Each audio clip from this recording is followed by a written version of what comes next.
Dear viewer, this video is available in Hindi as well. If you wish to watch it, please visit our Hindi YouTube channel, Drishti IAS. For your convenience, the link for this video in Hindi has been provided in the description below. Dear viewers, welcome back to another episode of Editorial Analysis. In this program, we will analyze editorials published in major English newspapers such as The Hindu, The Indian Express, Live Mint, etc. for effective understanding of students. In this program, we will mainly focus on three things. First, establishing link of editorial to the UPSC syllabus. Secondly, understanding the main points of the editorial. And finally, discussing the important concepts mentioned in the editorial or which are necessary to understand the editorial. Hope you all like this new initiative of Dristhi IAS. Please feel free to give your valuable suggestions and opinions. Thank you and all the best. For today, we focus on the editorial, members as numbers.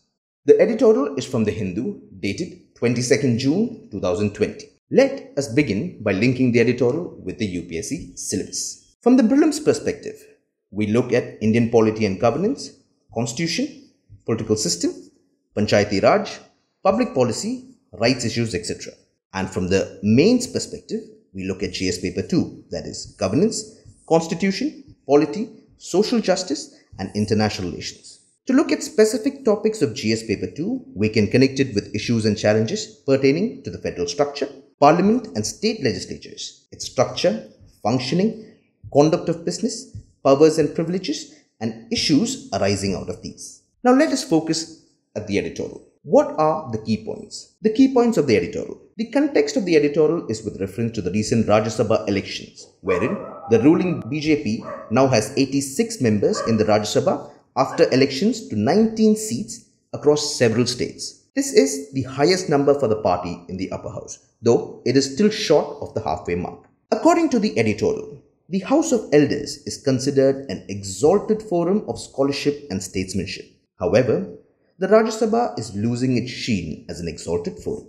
Now, this can be attributed to various factors. To narrow down to a few, we have witnessed poaching, horse trading, and defections, which are a common sight. Also, the act of providing political patronage and the steady ingress of celebrities and business tycoons have also not contributed to the exalted forum of scholarship and statesmanship. The recent move to arbitrarily label bills as money bills to bypass scrutiny by the Rajya Sabha has also reflected poorly on the deliberation and debate. Now, to understand this editorial from the UPSC perspective, let us begin with the Parliament. The Parliament is the legislative organ of the Union government. It consists of three parts, as we know: the President, the Rajya Sabha and the Lok Sabha. It occupies a preeminent and central position in the Indian democratic political system. Article 79 to 122 in Part 5 of the Constitution deals with the organization, composition, duration and so on of the Parliament. Now let's have a closer look at the Rajya Sabha. The Rajya Sabha is the upper house or the second chamber or the House of Elders. It represents the states and union territories of the Indian Union. Article 81 of the Constitution deals with the composition of the Rajya Sabha, whereas Article 80 of the Constitution lays down that the maximum strength of the Rajya Sabha as 250. The present strength of Rajya Sabha is 245, out of which 233 are representatives of the states and the union territories of Delhi and Puducherry, and 12 are nominated by the President. The fourth schedule of the Constitution deals with the allocation of seats in the Rajya Sabha to the states and union territories. Now let's understand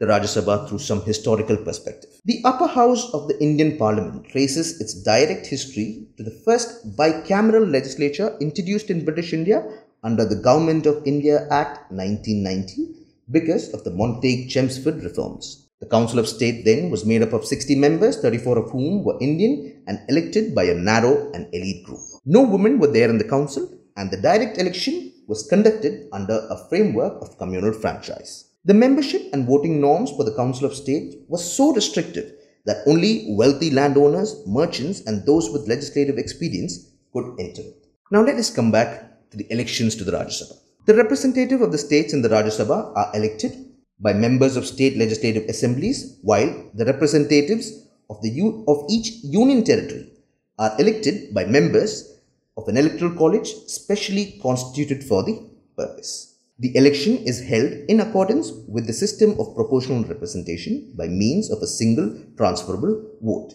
Please do remember, only two union territories, that is Delhi and Puducherry, has representation in the Rajya Sabha. The Rajya Sabha is a continuing chamber. Now what does this mean? It simply means that it is a permanent body and not subject to dissolution. Unlike the Rajya Sabha, the Lok Sabha is not a continuing chamber. Its normal term is 5 years, after which it automatically dissolves. The term of office of a member of the Rajya Sabha shall be 6 years as per the Representation of People's Act 1951. The retiring members are eligible for re-election and renomination any number of times. Now let us look at the power of the Rajya Sabha. On most matters, the Lok Sabha exercises supreme power, but the Constitution does give the Rajya Sabha two exclusive or special powers, and they are: 1. The Rajya Sabha can authorize the Parliament to make a law on the subject in the state list as per Article 249, and also the Rajya Sabha can authorize the Parliament to create new All India services common to both the centre and states, again as per Article 312 of the Constitution.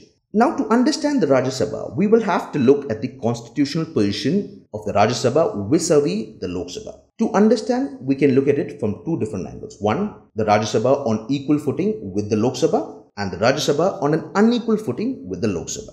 Now let us begin with the equal status of Rajya Sabha with Lok Sabha. In the following matters, the Rajya Sabha has almost the same power as that of the Lok Sabha. To begin with, introduction and passage of ordinary bills, constitution amendment bills, financial bills involving expenditure from the Consolidated Fund of India, election and impeachment of the President, election and removal of the Vice President. An important point to remember over here is that the Rajya Sabha alone can initiate the removal of the Vice President. This is done simply by a resolution passed by the Rajya Sabha by a special majority and agreed by the Lok Sabha by a simple majority. Another feature, recommending to the President for removal of Chief Justices and Judges of Supreme Court and High Court, Chief Election Commissioner and the CAG.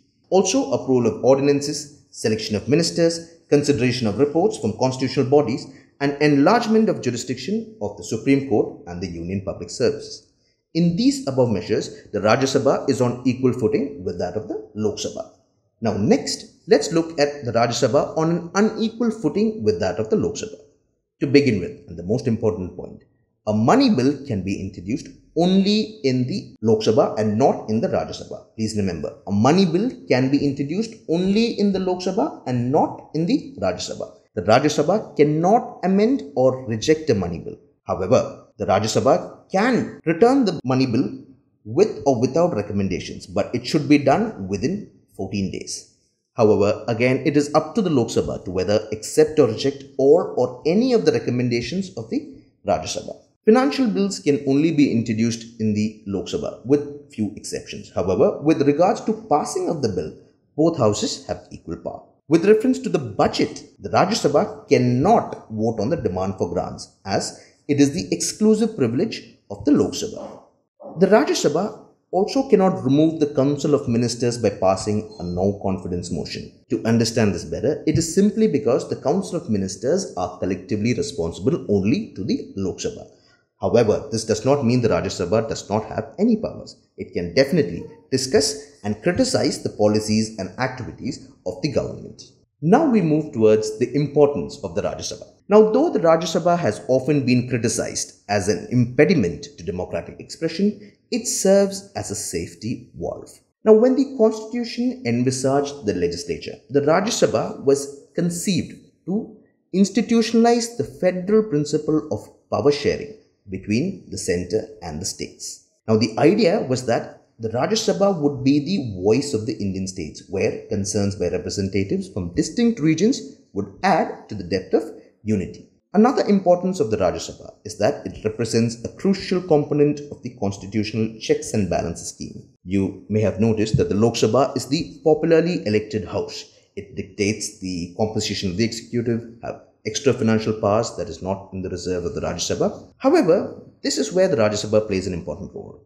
It is supposed to remain distinct from such exigencies and immediate demands of mass electoral politics, and rather it should serve as a chamber of more informed deliberation. Another important point of the Rajya Sabha is that it provides a forum for more experienced legislatures, as it offers a wider platform where individuals from across political and professional backgrounds would offer their independent and wise inputs into legislation.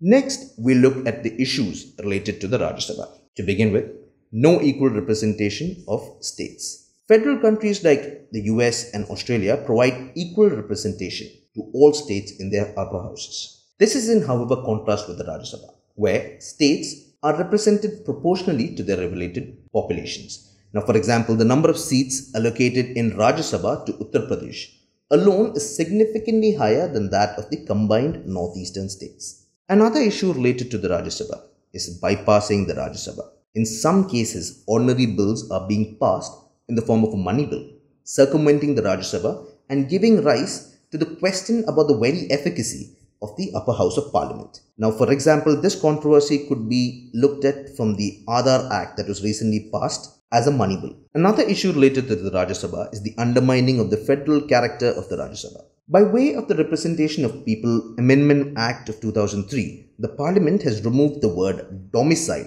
from Section 3 of the RPA Act 1951.